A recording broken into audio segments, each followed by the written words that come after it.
Today I'm going to be working on painting this shed. And Peggy explained that her dad used to use this kind of as like a man cave, and there was a cot in here and he used to come out and take naps. And I think at one point, one of their uncles actually lived in here for a bit. It got pretty banged up with Justin and I moving it. You can see a lot of denting on the door and in the back. Got a pretty good hole in it. But overall, the move went okay. You can see right here, there's some damage. So what I'm hopeful to do is this pole barn up here. Next project is getting that, taking part of that down, building a new one on this pad here, and perhaps using some of the metal, because I'm not going to be able to reuse that roof, but using some of that roof to repair some of this, because this is going to end up being a garden shed where I can keep all of my tools and buckets and things like that. So I've got my cleaning supplies. You can see it's really dirty, so I got to clean it first, and then I have to prime it, and I'm going to paint it a nice deep blue. And the reason that I'm choosing a lot of blue on this farm is because it's a great background for all kinds of flower colors like red, pink, orange, yellow, green, all show up really nice against blue. And red is, of course, a very classic farm color, but it limits, in my opinion, it limits what colors really show off. Like if I did a red barn and I planted, say, red geraniums in a hanging basket, they're not going to show up like they would in front of a blue. And the dream for the farm is to really showcase a lot of floral work. And so that's why, you know, out here I did blue, a blue arbor, blue posts. This will be blue. I'm hopeful on this shed to use the sides because it has that nice patina, but the roof will have to be replaced, and I'm talking with the builder about doing some kind of matte blue. Like I don't want anything shiny. Probably a really matte deep blue. And like I said, that's gonna go here. So gotta get to work. I got my cleaning supplies. I have a good playlist. I got my work cut out. First, we're priming it with a multi-surface primer and sealer for acrylic vinyl. I bringed in a helper today. Hi. Kendra, horse expert and now painter. So first we're staining this all white, and then we're doing a very, very deep blue. And I'm not sure, you can see here where it's like, there's a trim that was black, and I think I'm gonna maybe do a cream.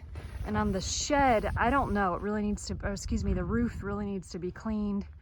I don't know what I'll paint it. I'm inclined to paint it just because it would help, you know, keep rain and elements out. I mean, the shed has definitely had its day, but I don't know what color would make sense. So something to think about. Kendra and I finished priming this shed. It used to be red, and I've chosen Starless Night for the main color, and then I'm going to trim it out with Navajo White.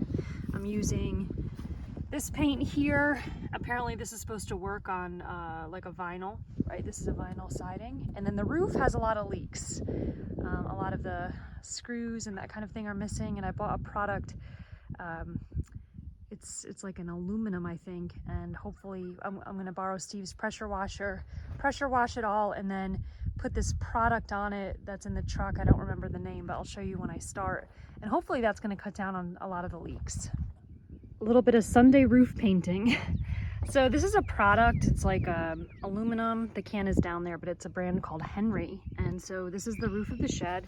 You can see here, I don't know what these are called, maybe grommets, but you know, with age, the seal that would keep rain out of the shed, you know, it's deteriorated. So I bought this product, and I really should have bought a lot more because I'm definitely gonna run out. It goes on a lot thicker than paint. But the idea here is to spruce up the roof and keep the water out. It's such a crazy product. I've never done anything like this, but hopefully, you know, it's gonna protect it nice and certainly look a lot nicer. I had to get a pressure washer up here and clean this. I mean, you can still see it's a little bit dirty, mostly because of mud on my boots, but you know, that's just how it goes. You can see all the oil sitting on top, and that the clump of aluminum is sitting at the bottom. It's real sludgy.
It's taken a while, but you can tell it's real separated, but it's making progress.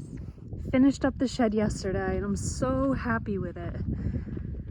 Whew, it was a lot of work, but it looks really good. As I said in a prior video, I think this is from the 90s maybe. I know Danny's dad kind of had it as like a man cave and would take some naps in there, and I think one of his uncles lived in it at one point. It was a huge project to clean this out. There's just a lot of stuff. Danny didn't throw anything out, and so cleaning it out was a project. And the roof has been leaking, and so I put that aluminum on that I showed you in the other video. Hopefully that's gonna fix it. You know, some of the trusses inside have some rot, but hopefully it'll be all right. And I think the blue and the white looks really good. Now the point, I'm not a big blue person, but I'm choosing blue as my base color for this farm because all flowers will show up nicely against it, right? Like reds, pinks, oranges, yellow show up great against blue. Now red is a classic farm color, but really limits what you can put in front of it. Same with green, you know, things don't really show up in front of green. So I've got some shade perennials to put in. Planted some wintergreen over here, a eucalyptus tree that got beat up already pretty good in the wind. This is from Washington State, from Burnt Ridge Orchards, and I'm hopeful that as it grows, you know, the roots will anchor itself and it's going to be okay and stand up straight. You can see here there's some damage from when we moved it, and I'm hopeful to maybe use some metal and kind of create a skirt around it. Maybe some metal that's left over from the next pole barn project. And then here I've moved one of the apple trees. I've got some, this is tea. It's actually what you make tea out of. Got some tea, I put some peonies in. But yeah, it looks so much cleaner, better, and this is gonna end up being my garden shed.